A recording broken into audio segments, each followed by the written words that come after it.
હું અત્યારે રંગીલા શહેર રાજકોટમાં છું અને રાજકોટવાસીઓ બધા જ ખૂબ નારાજ છે, અકળાયેલા છે કે રાજકોટનું તંત્ર એવો નિયમ લઈને આવેલી છે કે હેલ્મેટ કમ્પલસરી, હેલ્મેટ પહેરવું જ જોઈએ. મનુષ્યનું જીવન બચતું હોય તેનાથી મોટું કંઈ નથી.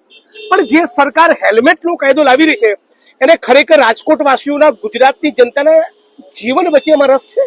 જેવું હોત તો આટલા બધા દારૂ નાડા ના ચાલતા હોત, આટલા જુગાર નાડા ન ચાલતા હોત, આટલા કુટનખાડા રાજકોટ શહેરમાં ન ચાલતા હોત, આટલો દેહ વ્યાપાર ન ચાલતો હોત, રાજકોટ શહેરની અંદર એમડી ડ્રગ્સ ના આવી હોત અને અગ્નિકાંડ જેવી ઘટના ન બની હોત.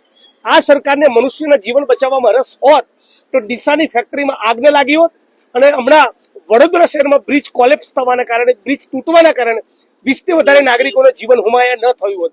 એટલે બેસિકલી હેલ્મેટની કંપનીઓ જે હેલ્મેટનું મેન્યુફેક્ચરિંગ કરી છે એની ઘણીવાર સાંઠગાંઠ કેટલાક તંત્રના માણસો સાથે હોય છે. એમને રીઝવવા, એમનો ફાયદો કરાવવા, એમને ગજવા ભરવા માટે લોકોને પરેશાન કરવામાં આવતા હોય છે. અને રાજકોટવાસીઓનું ખાસ એવું કેવું છે કે હેલ્મેટ અમને પહેરાવો, નો પ્રોબ્લેમ, અમે પહેરીશું, પણ એ પ્રમાણેના રોડ રસ્તા તો આપો. ચારેકોર રાજકોટ શહેરમાં ભૂવા, ચારેકોર ખાડા, ભ્રષ્ટાચારના કારણે, ભારતીય જનતા પાર્ટીના ભ્રષ્ટાચારના પાપના કારણે આખું રાજકોટ શહેર બરબાદ થઈ ગયું. રાજકોટ જેતપુર હાઈવેની પરિસ્થિતિ કંગાળ છે, બિસ્માર છે. એટલે જેમ લોકોએ કહેલું કે રોડ નહીં તો ટોલ નહીં, એમ રાજકોટવાસીઓનું આ મુદ્દે પણ કેવું છે કે રોડ નહીં, ખાડા ભૂવા નહીં પુરાય તો લોકોની હેલ્મેટ પહેરવાની તૈયારી નથી.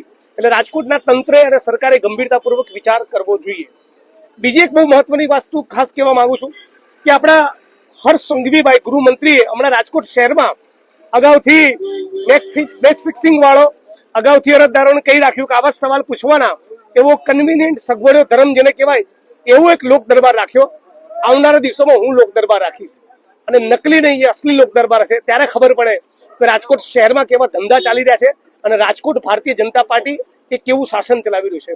આવનારા દિવસોમાં હું ફરી રાજકોટ આવીશ અને હર્ષ સંઘવી જે નકલી લોક દરબાર કર્યો એની સામે અસલી જનસુનવાઈ, અસલી લોક દરબાર થશે.